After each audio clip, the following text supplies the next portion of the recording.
할렐루야. 주님의 평화가 여러분들과 함께 하시기를 바랍니다. 우리 옆에 앞에 뒤에 앉아 계신 분들과 인사하실 때에 사랑하고 축복합니다 이렇게 인사하시겠습니다. 사랑하고 축복합니다. 아멘. 사랑하고 축복합니다.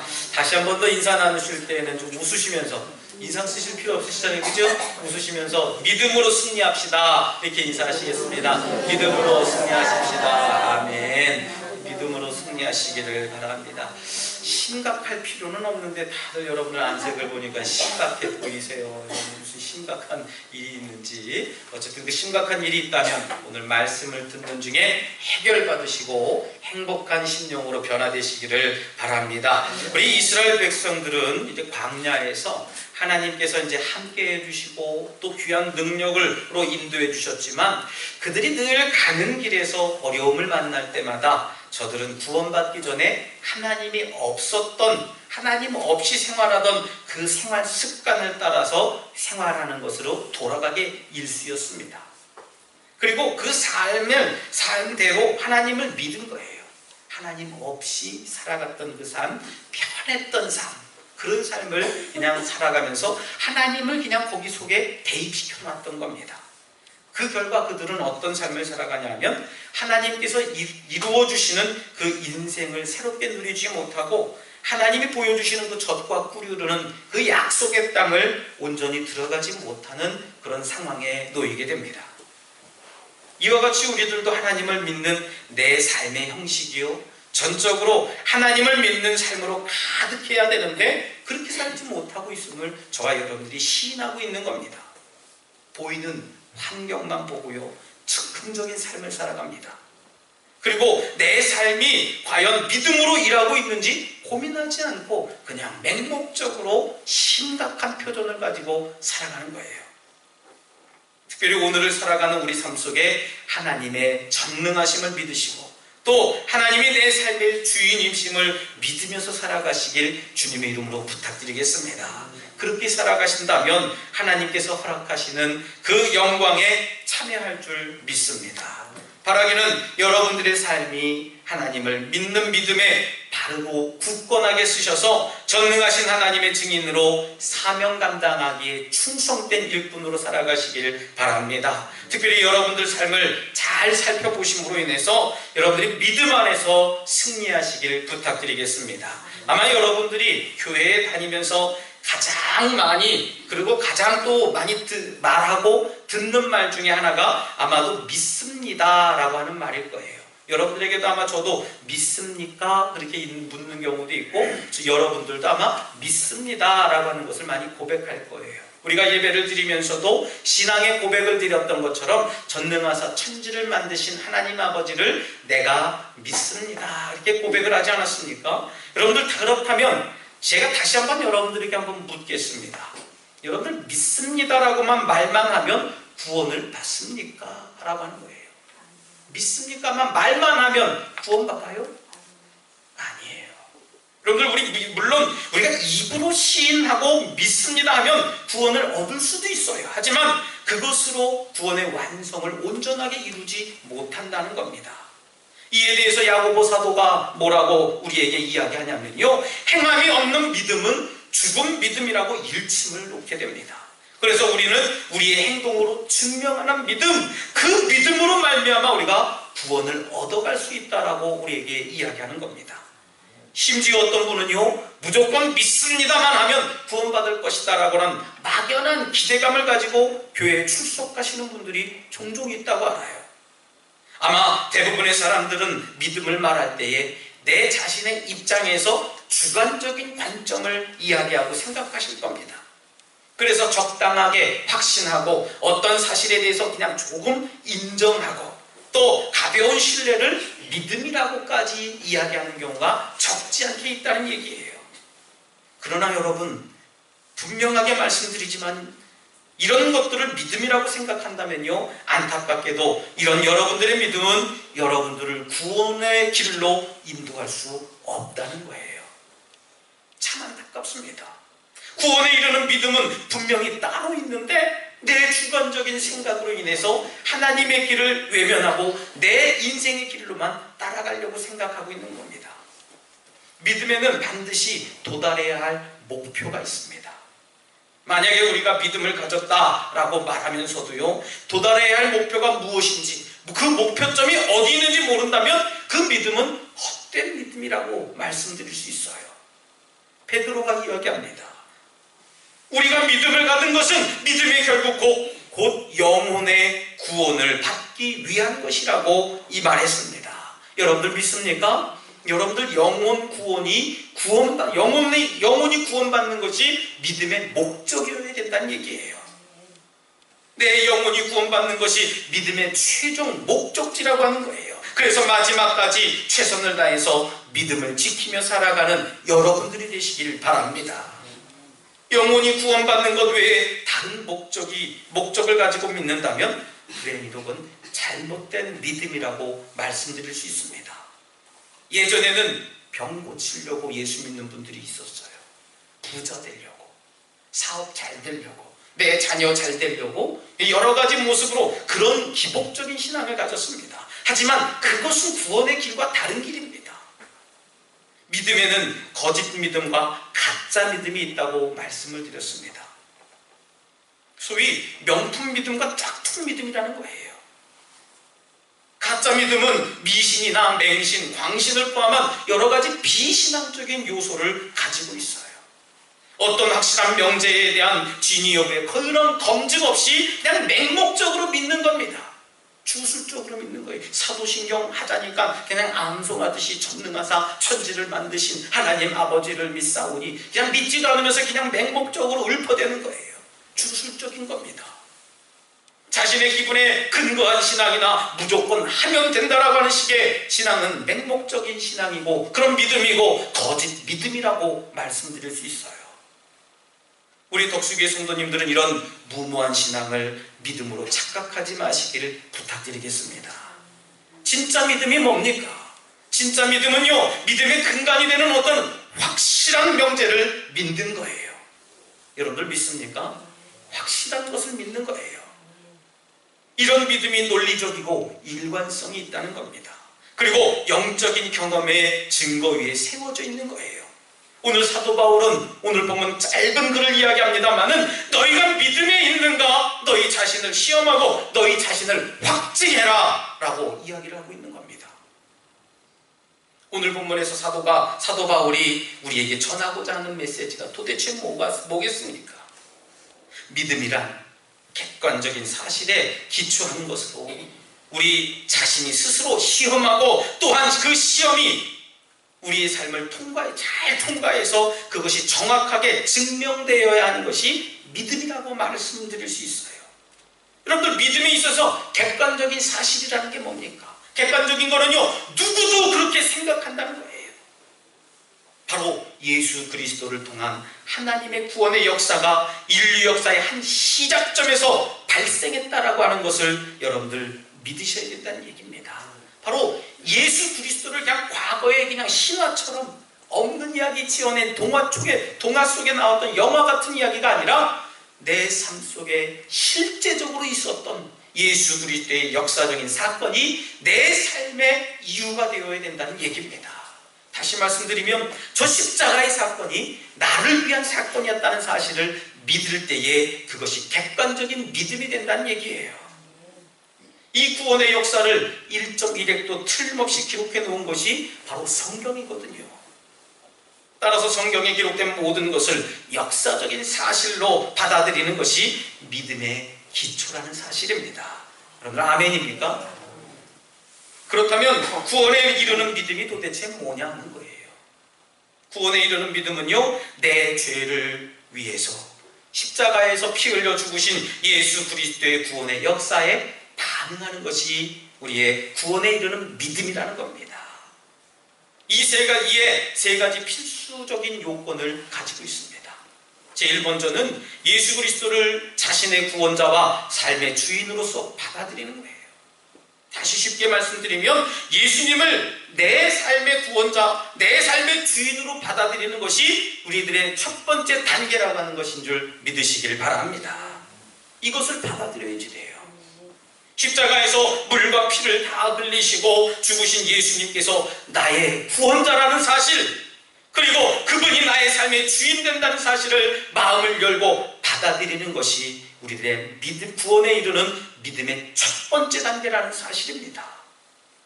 여러분들 받아들이는 순간을 성경에서는 뭐라고 표현하냐면 영접한다라고 이야기를 합니다.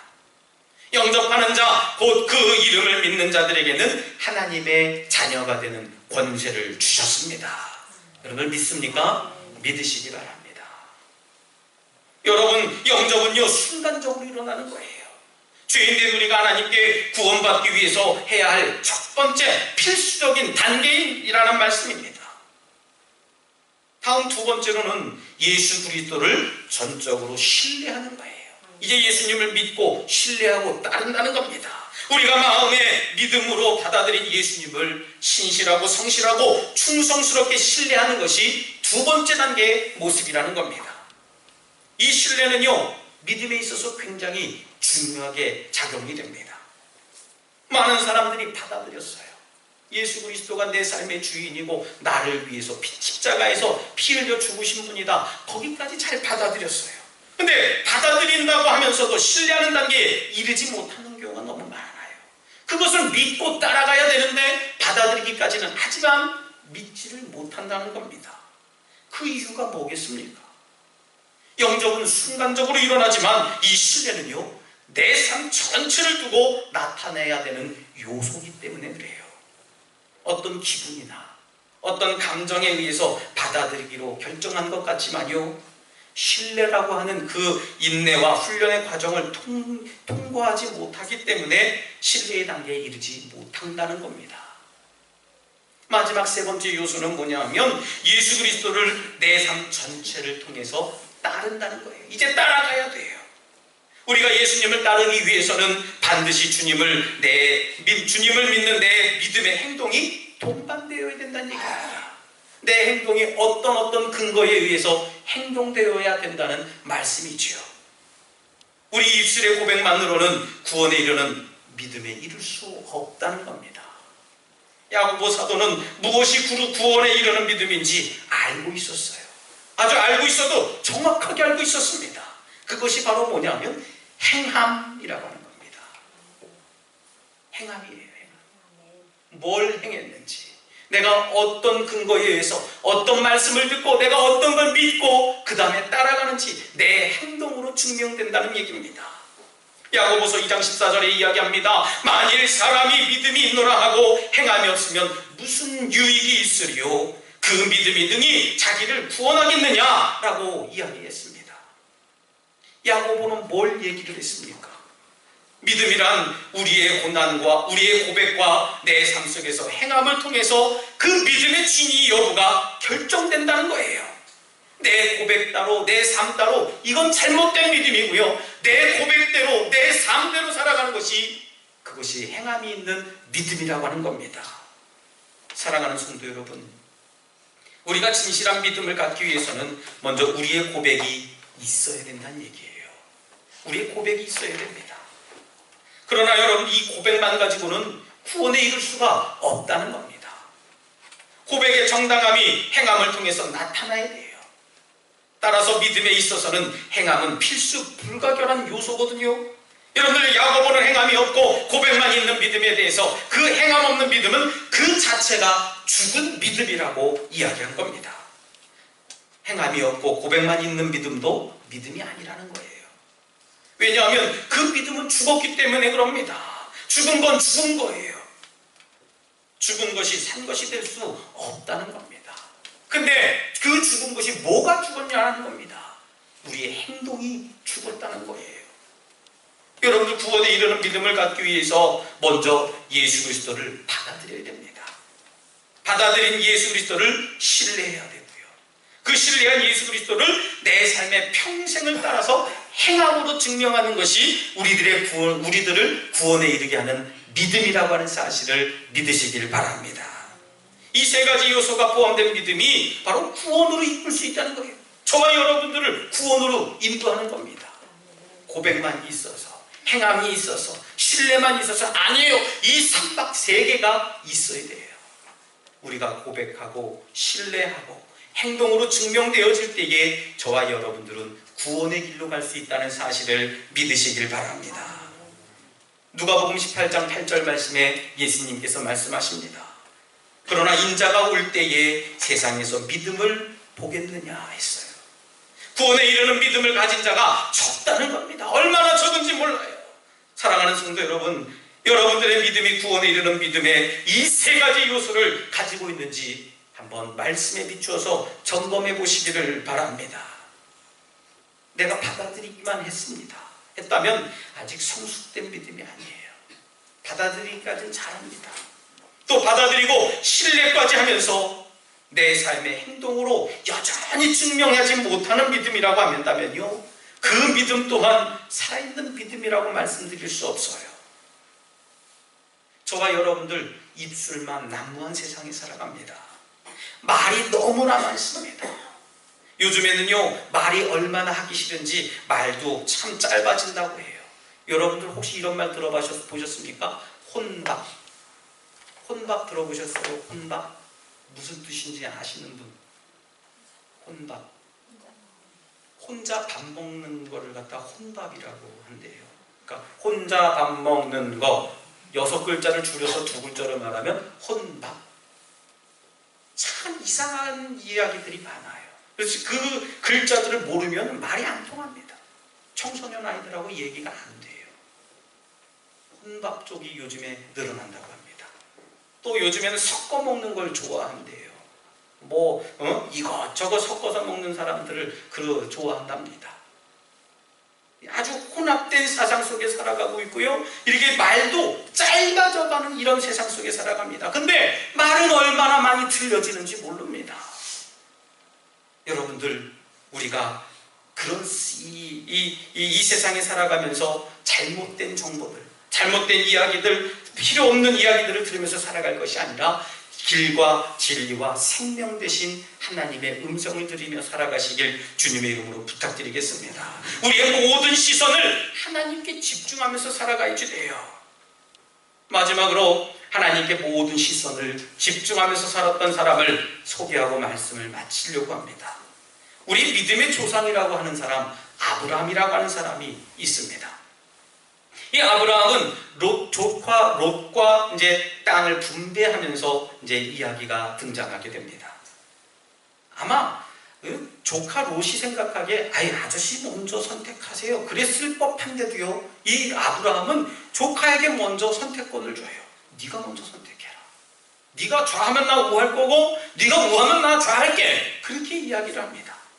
자신의 권리를 포기하고 조카에게 선택권 전부를 넘겨줍니다. 네가 먼저 선택해. 그 나머지 내가 할 테니까. 이에 롯은요, 눈을 들어 바라봅니다. 바라보니까 이쪽이 참 좋아 보이거든요. 비옥합니다. 나무도 잘 자라요. 젖과 꿀이 흐르는 땅 같아요. 거기를 파면은 농사가 잘 될 것 같고요, 거기에서 뭘 심어도 잘 될 것 같습니다. 지금 내 눈에 보기에는 기름지고 풍족해 보이기에 그곳을 선택해서 그곳을 갖고 갑니다. 자신이 보기에 좋아 보이는 선택이었어요. 물론 남들이 봐도 야, 저기 땅 좋아 보인다, 땅이 참 좋아 보여, 기름져 보여, 그렇게 이야기했을지 몰라요. 하지만 자신이 보기에 좋아 보이는 선택이었다는 거예요. 하지만 아브라함은요, 자신의 권리를 다 내려놓는 대신 하나님께 맡기기 시작했어요.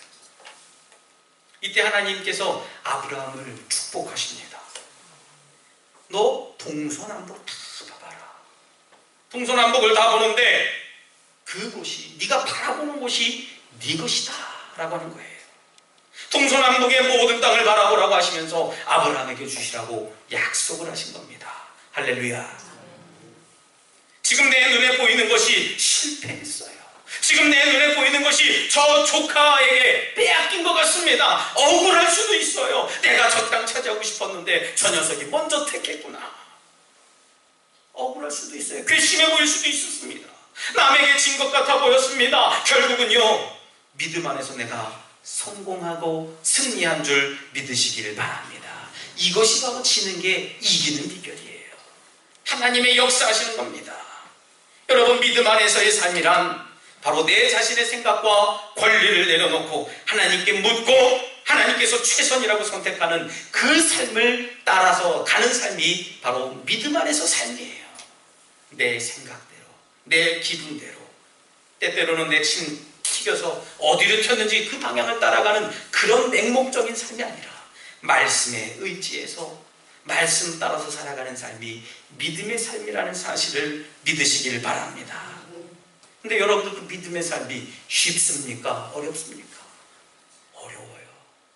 때때로는 고통스럽습니다. 때때로는 힘들어요. 어떤 때는 외롭습니다. 어떤 때는 눈물도 나요. 어떤 때는 주저앉아 포기하고 싶을 때가 많을 겁니다. 그러나 하나님은 저와 여러분들의 그 작은 신음까지도 듣고 계신다는 사실을 믿으시길 바랍니다. 그럴 때 하나님 말씀하시죠. 나를 따르라 말씀하십니다. 내 모든 삶을 내려놓을 때까지, 이 내 모든 삶을 통해서 하나님의 영광 받으실 때까지 그렇게 하도록 하나님은 우리들을 때때로 시험하는 장소에 두시기도 해요. 시험도 듭니다. 그 시험을 잘 통과할 때에 우리는 비로소 승리하는 길로 나간다는 말씀입니다. 우리가 선택해야 할 것이 뭡니까? 바로 믿음 안에서 선택하는 거예요. 하나님께 묻고 그 음성에 순종하는 선택을 가지시길 주님의 이름으로 부탁드리겠습니다. 내가 이미 결정하고 내가 이미 선택하고 하나님 이거 괜찮죠? 이렇게 결제를 받는 것이 아니라 하나님 내가 어떻게 해야 되겠습니까? 하나님 내가 어떤 삶을 살아가야 됩니까? 하나님 내가 어떻게 했으면 좋겠습니까? 그렇게 묻고 하나님 음성하실 때에 그 음성에 순종하고 반응하는 것이 믿음 안에서의 삶이라는 사실을 믿으시길 바랍니다. 바로 우리 덕수교회 성도님들은 이런 귀한 믿음을 받아들이고 신뢰하고 행동으로 증명하는 믿음을 통해서 하나님을 기쁘시게 하는 믿음으로 살아가시는 줄 믿습니다. 특별히 우리 모든 삶이 믿음 안에서 서로서로를 신뢰하고 서로 사랑하고 배려하고 아끼는 그런 믿음의 삶을 통해서 이 세상이 능히 감당하지 못하는 그 능력의 성도들이 되시길 다시 한번 주님의 이름으로 축원합니다. 이 시간 함께 잠시 결단의 기도를 드릴 때 주님 저희들의 믿음을 지켜주시옵소서. 믿음 안에서 살아가도록 저희들을 붙잡아 주시옵소서라고 이 시간 잠시 결단의 기도를 드리겠습니다. 할렐루야. 사랑과 은혜가 충만하신 하나님 감사합니다. 저희들에게 귀한 믿음을 허락하여 주셔서 믿음 안에서 살아갈 수 있도록 인도해 주시옵시고 믿음 따라 살아갈 수 있도록 저희들 인도하여 주시옵소서. 다른 길 버리게 하시고 오직 하나님의 귀한 음성 들으며 살아갈 수 있도록 주님 축복하여 주시옵소서. 주님 내 모든 삶을 맡겨드리길 원합니다. 주님 내 모든 삶을 인도해 주시고 나를 이끌어 주시옵소서. 주님 내 삶의 주인 되어 주시옵소서. 주님 내 삶의 주인 되어 주시옵소서. 아버지 역사해 주시옵소서. 아버지 전능하신 하나님 감사합니다. 저희에게 귀한 믿음, 큰 믿음 주셔서 하나님을 아빠 아버지라 부르게 하신 그 은혜에 감사를 드립니다. 주님 저희의 믿음이 자라나서 하나님 안에서 살아가는 하나님의 음성에 응답하는 믿음의 삶을 살도록 저희들을 축복하여 주시옵소서.